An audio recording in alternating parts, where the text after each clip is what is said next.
سلام تخطاتلتنا الشانل كما يكنيكم كما تخونوا سناي كتكونوا ناي وتر من يوتيوم ابزا فيديو زيا ازيا قداس تعزبتات استفلالي فيديوتات رفلكت خبر كفتني ابز معبول العالم وي كابز معرابو عالم ان ريوز لنا كيدي እዚ ነገራት እዚ ኣብ ሕብረተሰብና ሰረት ወይ ጽቡቕ ጌራ ይደፈና ኣሎ ስለዚ በአጉ ጠሚትና ተዓዚብና እንታሊናዮ ሕብረተሰብናን አካይዳና ሕብረተሰብናን ከነዕር ንኽእል ኮይኑ ይስማዓኒ ኣብዛ ቪድዮ እዚኣ ዝተፈላለዩ ቪድዮታት ክንርኢና ክሳብ ክንደይ ደቂ ኣንስትዮ ኣብዚ ምዕራባዊ ዓለም ዘለዋ ነቶም ደቂ ተባዕትዮ ከም ዝንዕቃን ከምዚ ኣብ ልዕሊኦም ከም ዘሽካዕልላን ብመልሓሰን ብፍላይ ከይሓፈራ ሚድያ እንታይ ከም ዝዛረባን ክንርኢና እዚ ነገር እዚ ሚሊዮናት ግዜ ዝረአ ዘሎ ሓፂር ሓድሽ ወይ ከተራዩ ዘይፍለጥ ኣይኮነን ብዙሕ ግዜ ተራዩ ዘሎ ብዙሕ ቪድዮታት ዘለዎ እዩ ሶ ካብዚ ክንመሃር ክንክእል ኣለና ምዕራባዊ ዓለም ብዙሕ ጽቡቕ ኣለዎ ኣብዚ ዋን እዚ ግን ብዙሕ ሕማቕ ኣለዎ ሓንቲ ዘረባ ቅድሚ እዛንተ ነዚያ ቅድሚ ምጅማርና ሮማን ኢምፓየር ወይ ከዓ ንግስነት ናይ ሮማ ተዛሓየረ ንግስነት ኣብ ታሪክ እዩ ብምንታይ ወዲቑ እንተኢልና ፀላኢ መፅኡ ይኮነን ኣውዲቕዎ ካብ ውሽጡ መሽሚሺ ወዲቑ እዚ ምዕራባዊ ዓለም ድማ ኣብዚ ዋን እዚ ካብ ውሽጡ ናይ ምምሽማሽ ባህር ንሪእየሉ ኣለና እዚ ምሽማሽ ናቱ ናባና ከይሰግር ግን ክንጥንቀቕ ኣለና ሶ እዛ ቪድዮ እዚኣ ዝተፈላለዩ ቪድዮታት ክትርእይኹም ክሳብ መወዳእታ ተዓዚብኩም ብርግፅ ብዙሕ ክትመሃሩን ሕብረተሰብና ድማ ካብ ዝነቅሑ ክልወጥ ክሕግዘና እዩ እምበር ላይ ግበርዋ ግዜ ከይወሰድኩ ናብቲ ቪድዮ ክንከይድ ኢና መጀመርያ በዛ ቪድዮ እዚኣ ክንጅምር ኢና ሌትስ ጎ What do you think the biggest issue with modern dating is? Men are trash. That's the biggest issue. So you don't think women are part of the problem at all? Absolutely not. Women are amazing. We have nothing wrong with us.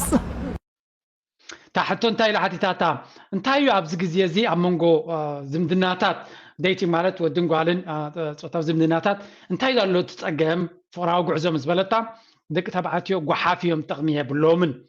ኢላ መሊሳ ማለት እዩ ብዘይ ስኽፍ ከይበላ ከይተማተአት እውን ደቂ ኣንስትዮ ዝኾነ ፀገም ኣይህልዎምን ኢልክ ትሓስቢ ኢላ ምስ ሓተተታ ኖ ደቂ ኣንስትዮ ብጣዕሚ ፅቡቕ ኢና ዘለና ፐርፌክት ኢና ዘለና ሓደ ግዜ ካብ ልበን እየን ዝዛረባ ዘላ ይዋሳኣ ዘለዋ ንኽትኣምን ከማን የሸግረካ ምክንያቱ እዛ ሜን ኣር ትራሽ ትብል ወይ ከዓ ደቂ ተባዕትዮ ጓሓፍ እዮም ትብል ዳርጋ ክላሲካል መዓት ቪድዮታት እዩ ዘሎ ንዑ ዝገልፅ ኣብ ቲክቶክ ብፍላይ ኣብቲ ቲክቶክ ኣነ ፅቡቕ ነገር ሳሕቲ እየ ዝረክብ ሕማቕ መሊኡ እዩ ዘሎ ሶ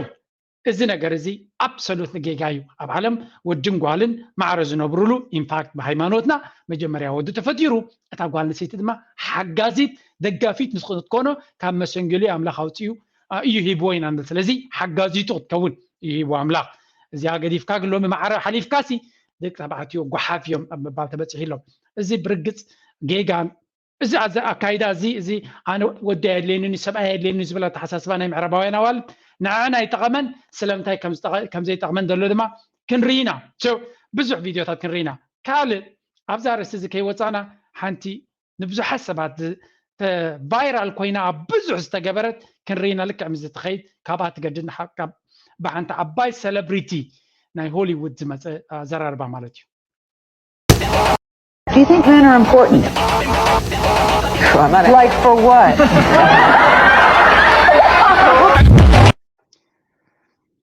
So, እንታይ ኢሎም ሓቲቶማ ደቂ ተባዕትዮስ ኣድላይነት ኣለዎም ወይ ከዓ ኣድላይቲ ድዮም ኣብዚ ሂወት ኢላ ሓቲታታሲ ላይክ ፎር ዋት ንምንታይ እዮም መኸድልዩ እንታይ ማለት እዩ ጥቕሚ ዘይብሉ ነገር ንከምዚ የድሊ ወተባዕታይ ኢላ ንኽትዛረብ እውን ኣይከኣለትን ማለት እዩ እንታይ ማለት እዩ እዚ ሕልፍ ዝበለ ኣሽካዕላል ኣብቲ ናይ ደቂ ተባዕትዮ ተራ ንምንታይ ይጠቕሙ ብምባል እቲ ዝሕዝን ይስሕቅ ኣለዋ ብዘይ ደቂ ተባዕትዮ ግን ትምህርቲ ኤሌክትሪክ ቴክኖሎጂ እዚ ኩሉ ትሕቲ ቅርፃዊ ምዕባል ኣብ ዓለም ንሪኦ ዘለና ደቂ ተባዕትዮ ማዕቢሎሞ ንፍተዎ ንፅላዮ ብደቂ ተባዕትዮ ዝማዕበለ ቴክኖሎጂ ብደቂ ተባዕትዮ ዝማዕበለት ዓለም ኢና ንነብር ዘለና ኣብዚ ናይ ሕጂ ምዕራባዊ ዓለም ሶፍት ወርልድ ወይ ከዓ ሂወት ኣዝዩ ቀሊል ኣብ ዝኾነሉ ተራ ናይ ደቂ ተባዕትዮ ከይረአ ይኽእል እዩ ስቲል እቲ ትሕቲ ቅርፂ ናይዚ ምዕራባዊ ዓለም ኩሉ ትሕቲ ቅርፂ ደቂ ተባዕትዮ እዮም ሰርሓው ፅርግያታት ብደቂ ተባዕትዮ ገዛውቲ ብደቂ ተባዕትዮ ህንፃታት ኤቭሪቲንግ እቲ ዝኸበደ ስራሕ ሕጂ እውን 100 ወይ 95 ካብ 100 ብደቂ ተባዕትዮ ይስራሕ ነዚ ነገር እዚ ዘሽካዕልላ ደቂ ኣንስትዮ ግን ውሑዳት ኣይኮናን እዚ ድማ ነቲ ክልቲኡ ሕብረተሰብ ብፍላይ ኣብዚ ሕጂ ዘሎ መንእሰይ ዘሎ ኣወዳትና ኣዋልድ ክንዕቃ ኣዋልድና ኣወዳት ክንዕቃ እቶም ኣወዳት ከዓ መሊሶም ግብረ መልሲ ንኽቡ ብርቱዕ ምትፍናን እዩ ዘሎ እዚ ድማ نت حبرات معربة عالم كيف فارن كيف بازحن تزعبي تصقمو نسيو هذا حبرة سب سلطانه حزبك بازح تزي كيلو بعلو طفيشك موت مخانو دما زردو نغري ስለዚህ ሓደ ሕብረተሰብ ኤውሮፓውያን ወይ ካዞም ምዕራባውያን ሃገራት ህዝቦም ይሃብቶም ኢና ንብል እቲ ህዝቦም ክባዛሕ ክወልድን ክዘምድን ክመሃርን ክምዕብልን ተዘይኪሉ እታ እንኩም ምንጭ ሃብቶም ንሳ ስለ ዝኾነት ናልባስ ስደተኛታት መፂና ክንሕግዞም ደቅና ወሊድና ንዖም ከነገልግል እሱይ እቲ ፕላን ናቶም ብኸመዮም ዝርይዎ ዘለው ኣብዚ ሕጂ እዋን እዚ ግን ንክንደይ ክቕፅል ይኽእል እዛ ኣተሓሳስባ እዚ ግን ክንሪኦ ኢና መቸም በቲ ኮይኑ በቲ ጥንቃቐ ዘድልዮ ኣዝዩ ኣገዳሲ ባእታ እዩ next video ከተሰንብደኩም ያ ብርግጽ ቅድመና ባገን ነዚ ቪድዮ ትሪዩ ዘለኹም ጽመናይ ፍልጠትን ዕቤትን ከም ዘለኩም ይርዳኣንሎ እምበር ስቴፕ ባይ ስቴፕ ናብቲ ትደልይዎ ዕቤት ከብፅሓኩም ዝኽእል ፕሮግራም ከም ዘለና ትፈልጡ ዶ ኣብ ቁጠባኹም ዕቤት ንኽትገብሩ ምሂሩ ናብ ስጉምቲ ክወስደኩም ዝኽእል ትምህርቲ ናይ ስቶክ ማርኬት ኣለና ከምኡውን ነዚ ናይ ሎሚ ቴክኖሎጂ ተጠቒምኩም ክእለት ናይ ኮምፒውተርኩም ድዩ ከምኡውን ክእለታት ናይ ቪድዮ ኤዲቲንግ ንኽተመሓይሹ ክሕግዘኩም ዝኽእል ብኪላታት ዝተቐረበ ቀሊል ንኽትመሃሮን ንኽትጥቀመሉን ክሕገዝ ዝኽእል ኮርስ እውን ኣለና ኦንላይን ቢዝነስ ክጅምሩ ተደሊኹም እውን ምሂሩ ናብቲ ቢዝነስ ከብፅሓኩም ዝኽእል ፕሮግራም ከም ዘለና ክሕብረኩም ይደሊ እምበር ሓበሬታ ዘድልየኩም ካብ ዌብሳይትና ወሲድኩም ናብቲ ትደልይዎ መንገዲ ክትከዱ ስጉምቲ ወሲድኩም ክትብገሱ بتعتنا يحطوكم thank you very much okay any rights men have so next video azia garamitia let's go can you name any rights men have today that women don't any rights that men have that women do not any rights that men have that women do not know no so then what laws are feminists fighting for shit that's a good one እንታይ ለሓቲት ዋዚያ ኣዝያ ገዳሲት እያ ሓንቲ ነገር ኣብዚ እዋን እዚ ኣብዚ ምዕራባዊ ዓለም ደቂ ተባዕትዮ ዘለዎም መሰል ደቂ ኣንስትዮ ግን ዘይብለን መሰልሲ ሓንቲ ክጠቕሱ ትኽእል ዶ ኢልዋ ንደቂ ተባዕትዮ ዝወሃቦም መሰል ወይ ገለመለ ንደቂ ኣንስትዮ ግን ተነፊግዎን ዘሎ እስከ ሓንቲ ኣብነት ክትብል ትኽእል ዶ ኢልዋ ሓሲባ ነው ክረክብ ኣይከኣልኩን ኢላቶም መኸምን ተኾይኑ እቲ ፌሚኒዝም ዝበሃል ወይ ካቲ ቃልሲ ናይ ደቂ ኣንስትዮ ንማዕርነት ዝብልሲ ንምንታይ እዩ ዝቃለስ ዘሎ بمبال بدحي تحت يبوا نسادما ولا حنت تملس هاي كالتن مخنياتو ابزو وانزي دك تبعتيو ديوم مسولوم تنفيق زول ولا دك نستيو نيكست فيديو مال كتبنا كلها دك نستيوين هجخا ابزن دك نستيو كينا كنرينا ذا قال نسيت نيكست زلا صبو غيرا كتبرها لنا حنت كابتن اي فيمينيزم وي كان دك نستيو منقصقاس برتعللت الزنبرت ده حرقنا تسأقبريا استغيرت بعلى ختزاركن سمعينا let's go There are many human rights no denying that there are many human rights issues that uniquely or disproportionately affect men paternity fraud uniquely affects men እንታይ ትብል ኣላ በንጻሩ ኣብዚ ሲስተም ናይ ምዕራባዊ ዓለም ብፍሉይ ንደቂ ተባዕትዮ ጥራይ ዝሃስዩ ወይ ዝጎዱ ወይካ ብዝለዓለ ፕሮፖርሽን ወይካ ብዘይ ሚዛናዊ ንደቂ ተባዕትዮ ዝያዳ ዝጸልውን ዝሃስዩን ናይ ደቂ ሰባት መሰል ሙግዳል ወይካ ሂውማን ራይት ጸገማት ክጠቕሰልና ቀዳማይ ፓተርኒቲ ፍራውድ ትብላለ እንታይ ማለት እዩ እዚ ሓደ ኣቦ ሰብኣይን ሰበይትን ባሓደሎ ሓደ ኣቦ ንደቁ ዘይኮኑ ባዮሎጂካል ደቁ ዘይኮኑ ከም ኣቡ ንኽውልድ ንኽዕቢ ክግደት ከሎ እዚ ኸ ስለምንታይ እዩ every family كل جزء كل يوم ناي دي ان مرمرا غيروم نفس وكف ابو دقوسي بدي ان ارغاغيص ايكونن ابو دقايوم زبل فلذي بزح ابو نالبات شو الله كاب كاله جزء تدليهم كنمصالكم نخلينا كندي دك اسبوت مولي هوتم دقنا يايلوم زعبيوم زنبرو امودا تدي دقوم كاينوم صنعو يلنا ايكونن زي مبزحت وتبعتاي اميني يزقبل دامبر رغصنيا خوين يكون تعدغن تفلت يا ስለዚህ زحدك تبعتيو بزي ነገር ከምጽለው The United States Selective Service in the case of a draft still uniquely affects men. Workplace. next ውግእ ኣብ ኣሜሪካ ይኹን ኣብ ካልእ ሃገራት ዝኾነ ውግእ ይኹን ወተሃደራዊ ጎንፂ ከጋጥም ከሎ disproportionate ወይ ካብ ሚዛን ወፃኢ ቀንዲ ንደቂ ተባዕትዮ ተወሲዶም ብድሌቶምን ብግዴታን ናብ ዕስክርና ኸይዶም ኣብ ውግኣትዮም ክቕተሉ ግዴታ ኣለዎም ማዕርነት የለን ኣብዚ እውን again እዚታት ኩሉ ኣብቲ ናይ ደቂ ቃልሲ ናይ ደቂ ኣንስትዮን ደቂ ተባዕትዮን ክበሃል ከሎ ዘይርቋሕ ማለት እዩ ክንቅፅል ኢና ኩሉ ክትብለኩም ድሕሪ ክደግመልኩም እየ disproportionately Workplace deaths, disproportionately men. ኣብ ስራሕ ዘሎ War ሞት deaths, overwhelmingly men. Suicide, overwhelmingly men. Sentencing disparity, life expectancy,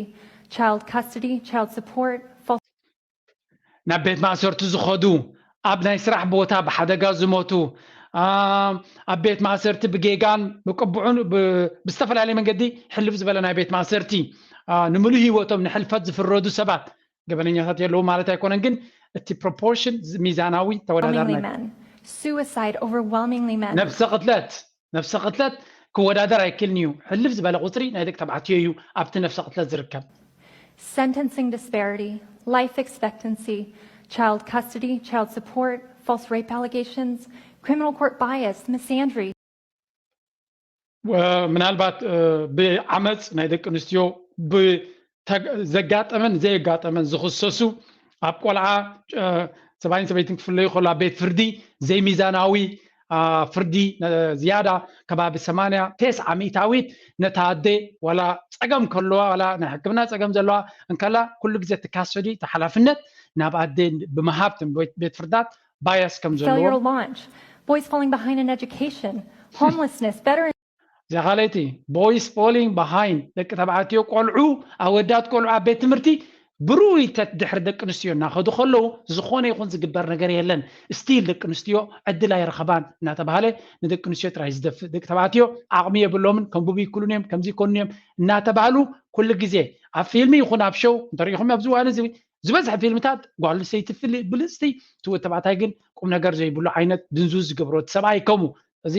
መብዛሕትኦም ደቂ ተባዕትዮ ኣብ ስፖርት ኣብ ገለምበር ኣብ ካልእ ሞቲቬት ዝገብሮም ነገር ኣይጋጥምን የለን ማለት ኣይኮንኩን ግን እዚ ነገራት እዚ ያዛረጣ issues, infant male genital mutilation, lack of parental choice once a child is conceived, lack of resources for male victims of domestic violence. So many issues that are heartbreaking. If you So እዛ ሰብ እዚኣ ፌሚኒስት እያ ነይራ ቀደም ናይ ደቂ ኣንስትዮ መሰልቲ ቃል ዝነበረት ደቂ ተባዕትዮ ከም ፀላእታ ትርኢ ዝነበረት እያ ድሕሪኡ መፅናዕቲ ከተካይድ ምስ ከደት ኣብ ካልእ ቪድዮ ምናልባት ክትሪእዎ ትኽእሉ እዮም ኣብ ኣሜሪካ ልዕሊ 2,000 ንደቂ ኣንስትዮ እንተተዓሚፀን ክሕግዘን ዝኽእል ሸልተር መዕቆቢ ቦታ ደገፍ ዝህበን ትካላት ኣሎ ናይ ደቂ ተባዕትዮ ግን ሓደ ኣሎ ኢላ ካብ ሙሉእ ሃገር እዚ ምስ ረኣየት እያ ሰንቢራ ንሳ ኦልሬዲ ንደቂ ተባዕትዮ ልክዕ ከምቲ ደቂ ኣንስትዮ ዝዕመፅኦ የለን ማለት ኣይኮነ ደቂ ተባዕትዮ ብዙሕ ይዕምፅ እዮም ደቂ ኣንስትዮን ደቂ ተባዕትዮ ከም ዝዕምፃ ግን ምፍላጥ የድሊ ከምዘየለ ጌርካ ምኻድ የለን እቶም ደቂ ተባዕትዮ ሰማያዊ ኣካል የብሎምን ፖሊስ ተበፂኦም እንተደዊሎም ፖሊስ እውን ሲሪየስ ኣይወስድዎም እዮም ዝኾነ ትካል ንዑ ዝሕግዝ የለን ወዲ ፀገም ተሎ ነቶም ደቂ ተባዕትዮ ዝሕግዝ የለን ብምባል ፀገማት ናይ ደቂ ተባዕትዮ ኣብዚ እዋን እዚ ቃልሲ ዘድልዮ እንተሎ ንማዕርነት ቃልሲ እንተሎ ማዕርነት ናይ ደቂ ተባዕትዮ ማዕረትን ደቂ ኣንስትዮ መሰል ክህልወን ዳይ እምበር ደቂ ኣንስትዮ ኣብዚ ምዕራባዊ ዓለም እቲ መሰል ኩሉ በፂሕኖስ ሓሊፎኖ ኸማን ዝብል ኣዘራርባ እዩ ዘሎ ስለዚ ኣብዚ እዋን እዚ ብዙሕ ናይ ደቂ ተባዕትዮ ጋፍ ከም ዘሎ ክንርኢና ተወሳኺ ሓደ ክልተ ክንርኢና ሓንቲ ምርር ዝበለት ክንርኢና ሕጂ is with modern dating? I think men are idiots. All of them. Okay. Yeah. Okay. So I would be one of those idiots too. It's okay, not you, but most. Well, you just said all men. Just most, not all. I take back what I said. Why are most men idiots? They just don't listen. They don't care. They only think for themselves. You don't think women do the same thing? No, I don't. I think women care a lot more. I think women invest their feelings and men don't. ናይ ብሓቂ ድያ ትዛረብ ዘላ ዋላ ትዋሳእ ንኽርዳእካ ትወዲ ፈልጠ ብዙሕ ከምኡ ኢንተርቪው ገብሪ መፀኒ ቪድዮታት ናታ ፌስቡክ ገለ ብሓፈሻ እዚኣ እውን ልክዕ ከምታ ኣብ ቅድሚ ዝነበረ ደቂ ተባዕትዮ ኢድየትስ እዮም ወላ ሓንቲ ቁም ነገር የብሎም ደናቑር እዮም ጥቕሚ የብሎምን እዚ ቋንቋ እዚ ወዲ ከም እንድሕር ኢሉ ኣብ ሚድያ ክሳብ ክንደይ ፀገም ከም ዝመፅኦ ኢቨን እታ ካልይቲ ኣምፅልኩም ዝነበርኩ ደቂ ተባዕትዮ ጥቕሚ የብሎምን ዝበለት ኣክተር ከምኡ ኢልካ ኣብ ቴሌቭዥን መፂኻ ደቂ ኣንስትዮ ክትፀርፍ ከለካ ዝመፀካ ፀርፍን ዘለፋን ፀቕጥን ንበይኒ እዩ በንፃሩ ደቂ ተባዕትዮ ከተናሹ ክትፀርፍ ከተዳኸም ግን ብሚድያ ከም ንቡር እዩ ሓንቲ ቪድዮ ላይ ኣምፃኽልኩምን እንታይ ኢላ ሪፖርት እዩ ኣብ ሓደ ዲቤት ደቂ ኣንስትዮ ተኣኪበን ዘለዋሲ ሓንቲ ሪፖርት ኢላ ኣንቢባትለን ሓንቲ ጓልሲ ሓንቲ ሰበይቲ ሰብኣያ ክፈትሓ ምስ ዘለየ እቲ ናቱ ብልዒቲ ቆሪፃስ ጉሒፋቶ ከምኡ ምስ በለተን ትስምድ ኢኻ የሰንብተካ እዚ كلن سحيقان نالوات قال جزي اب كالوري ما تكون كلن سحيقان لازم حنت قال نود هريماتو كم زك بحال كدو مبزعتن دك نسيو كم مسحاقي جግንነት ገረን የንት ወስዶ ተዓመዝ ናይ ደቅ ተባዕትዮ ከም جግንነት بدك نسيو قوصر نرلنا سو وصيت ناي زنابي كخيديو انتيلنا وصيت بعلاك نغرنا يابزحنتي let's listen ناي موداتا فيديو ازيا marry anymore because the risk outweighs the benefits. There's a risk that comes with marriage. دك تبعاتيو زين ود زمسكونه كمرعاوي ايدلونيوم مخنياتو الريسك ناي مرعا زلو ابل عليهم كابت زرخبو مخسب اصبيق سلازعبي انتاي ريسك تبلو زلاخه كنريزي نتومنا شو ولو كتقمكم خيليو نالبات زابانا بصحو زلي مثلا نغن حدا معلتي with marriage that essentially only benefits a woman. The benefits. There's a risk that comes with marriage that essentially only benefits a woman. A man marries you and can only hope that one day you don't wake up and say, I feel like I don't love you anymore and I want to leave and you can't do anything about it. According to ASA, 70 to 80% of divorces are initiated by women. Among college-educated women, it jumps to 90%. You know what's crazy? I mean, a lot of us women don't have anything a man actually wants that we can bring to the table. انتي تبلا الله بحفشا ابزوان زي ودن خمرعو ريسكنا تبزعيو كم تبقدمي دبحال زنبره زي تاقوال نسيتي ايدلني اندحريلا زخونه مخنيات ولا بزي مخنيات ون نفتح كتكيس لتغل سلازي مساق على الكتاب مزقبره تودي كل نقراتو اب عايز مركز بقليلو كتفاتح سلتغل ابا عبد انجليزي يوز ستاتستكس كاب 7 كساب 8% ناي تفتح بدك نسيو يزبقس مخنيات استفل عليك تبلو تخليهم زتمهران تخوينن كساب 9% يبص حدا ነገር سي 9% 5 كساب 5% فتح زاب زلو اتفتح دما 8% بدك نسيو زبقس تخوينو تودسي نقدني كحسب እዚ ክሳብ ዘይተቀየረ ድማ ደቂ ተባዕትዮ ስለምንታይ መርዓ ናይ መንግስቲ ወይ መርዓ ክበሃል ኮላ ነዚ ናይ መንግስቲ ዝብል ዘለኹም እቲ ናይ ቤተ ክርስቲያን ምስ ናይ መንግስቲ ኮኔክት ገይሮሞ again another problem ምክንያቱ ደቂ ተባዕትዮ ካብ መርዓ ብዙሕ ነገር ሉዝ ስለ ዝገብሩ እቲ ቤት ፍርድታት ኩሉ ዝበዝሐ ግዜ 89 ሚታዊት ኣብ ግዜ ፍትሕ ነቶም ቆልዑ ናብ ኣደ ሓላፍነት ይቡ ታቦ ድማ ኣብቲ ናይ ኣደ ውሳንነት ተፀጊዑ ክኸይድ ይግደድ ሰብ እዝን ወድዝን ብዙሓት ደቂ ኣንስትዮ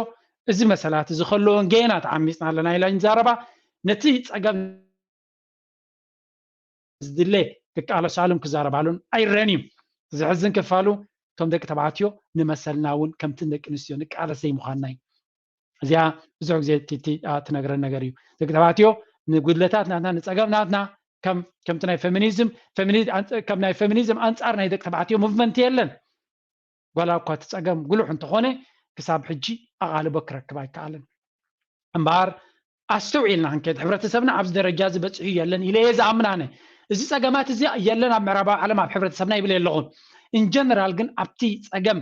دك تبعتيو كم زبلا قال لك إنه شيء مثلا نبزي هذا زي شير تغيرون بحفشات حبرتسبنا عبكم عين الدرجة فللين بعسن بتسحله إلى عمن يعني كي بتأكل وحش كي مثلا من قد وحش سرق زي حبرتسب زي زمرابا حبرتسب معاد كورابشن ويكابل شونا لو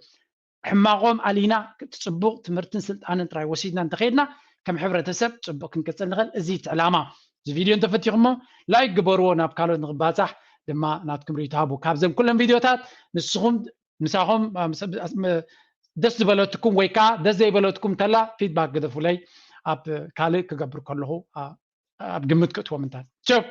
لو ما رساب زغنو دينا بكالك ساب نرغب دحهم كن بلكم تصبغوا تشاو